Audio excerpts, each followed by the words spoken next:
And speaking of special, we've talked about the GT2 class. 7 different manufacturers running in the GT2 class alone, and they have put on some great racing.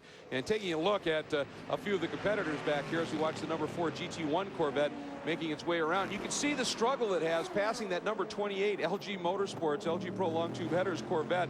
That car is a very quick GT2 car, and Lou Gelati, who is the team owner, has brought in sort of the secret weapon here. He's got Boris Said behind the wheel. The hired gun. Boris will drive the wheels off just about everything. We've seen him in Trans Am cars and NASCAR, and I'm sure he's driven boats sometime.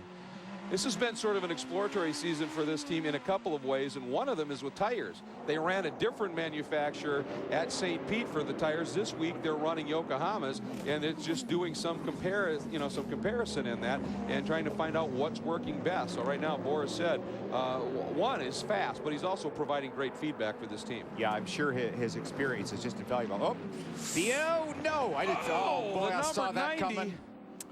Oh, man, he stuck that car down the inside. Uh-oh. This is really bad. Here comes the number 15. The Lowe's Acura can't find a way around. Now Joey Hand gets the number 90 out of the way. There's Brabham going through.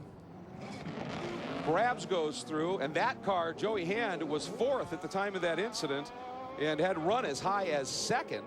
One of those cases where the BMW was down the inside of Boris, but I don't think he was all the way alongside. You've really got to be right up to where you can see the car. Now we're going to take another look at it just here, and you'll see the BMW did not quite make it alongside before Boris starts to turn in. Okay, watch the setup through the next corner. Here we go, now down the inside, and he's only at the door. BMW's fault. Yep, just not quite close enough. And then, of course, you saw the number 15 Lowe's was a 2.5 faster than Fernandez. So even though they had the issues. Oh, no. Oh, this is the Lou Gelati, the number 28. Maybe that was that big plume. I bet you that is. That might be the end of the straight. And Boris Said bails, so that's the good news. He is out of that car. And this is actually down at the other end of the track. And full course yellow. Okay, here we go. This is exactly what David Brabham was praying for. This is going to close the field up. Even if there are cars between them, at least that gap of 8.8 seconds suddenly is going to be reduced down dramatically. Look at how fast they put it out. Credit to those guys right there. Really good job on the safety crew. Give you a look here. Okay, that's it. That's down at turn 1, and you can see the smoke has drifted across the track where the fire actually took place. So he is down in the runoff, and that there's still it's not out yet. Okay, here we go. Watch it here, Bill. Okay, coming down the straight, and it looks like he's already slowing down quite a bit. Look at the flames inside the car. Holy man. Yeah, see, the door is open right there.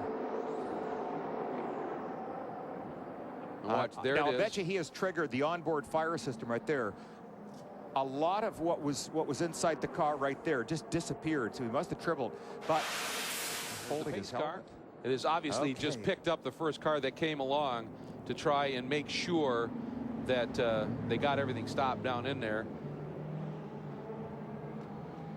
And you can see, I'll tell you what, the IMSA safety team, which is one of the best in the business, is talking to Boris and giving him any attention and any concern that he needs. And having those guys there, that is huge. And you can also see the rest of the IMSA safety team.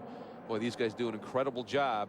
And the drivers, it makes you very comfortable when you are racing to know you've got a crew like this that should something go awry, they're there for you. Definitely. You know, the one thing I'm thinking of right now is I'm not sure that they're going to get this race restarted, because that car is in potentially a very dangerous area should somebody else go down there on an emergency. Well, Bill and Greg, I'm down here at the Lou Gelati Racing Pit, and obviously they can't confirm what happened there as they haven't seen the car yet, but Lou's speculating that when he had contact with that BMW we saw a while back, he says he thinks that broke something inside the cockpit.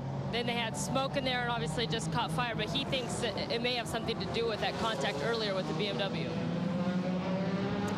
That's not a bad guess, Kelly. Yeah. I would tend to think that you're probably right, that something got pinched off or weakened by the contact. And Kelly, while you were talking, Boris made the walk over to the medical car just to get, obviously they're going to take him in, just check him out, but he gave a big wave to the crowd, walked over under his own power, so that is good news as well.